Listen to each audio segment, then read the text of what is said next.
I thank God that I am here, and there is no place on earth I would rather be than with you here today, paying our respects and showing our gratitude.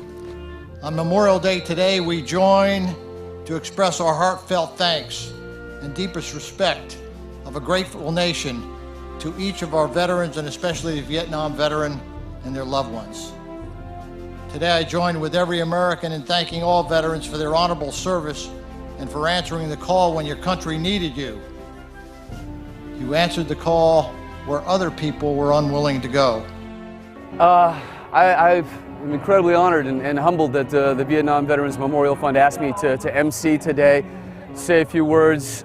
My father served in Vietnam, did 2 tours.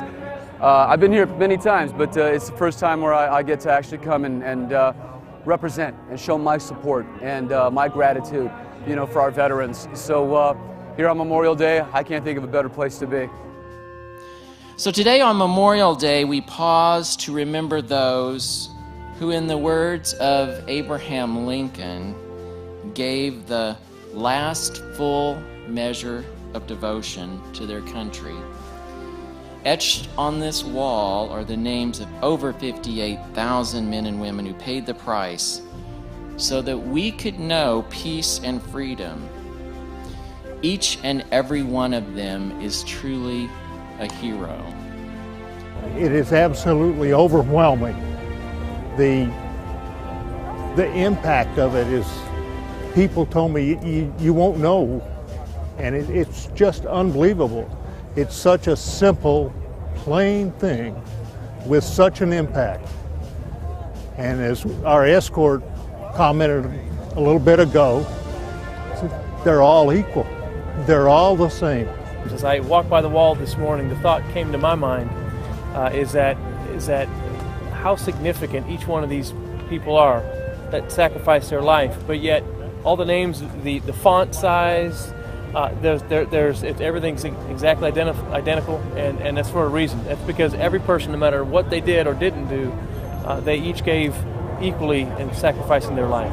Well, time passes quickly whether we want it to or not, and memories fade.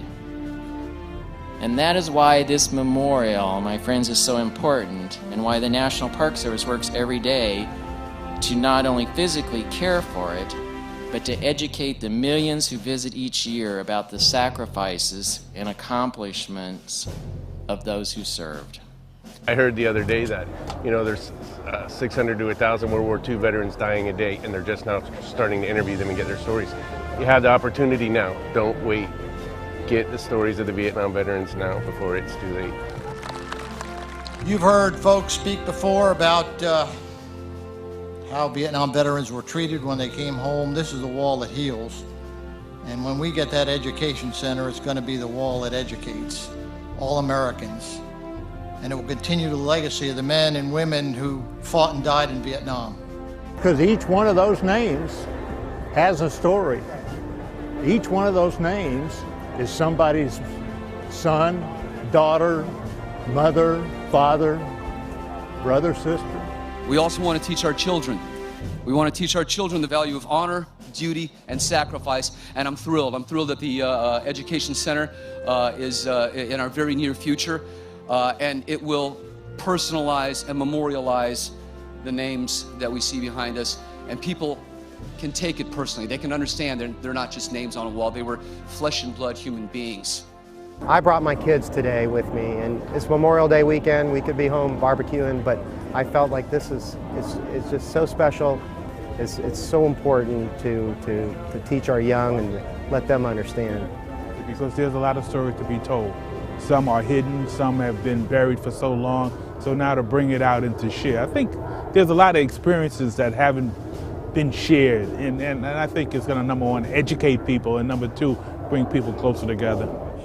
There's so many generations now coming through that have no idea what happened in Vietnam, why we were there. So the Educational Center is going to be incredible to explain that, more than just a lot of names on the wall, as reverent as that is. Now they can understand a little more, I think, with this, and we're just excited about it. Now you can ask a little kid, how much does a car cost? And they'll go, hey, about $100, because they don't really know. But when you get older, you learn the price of things. We know the price of things, and that price is on the wall behind us.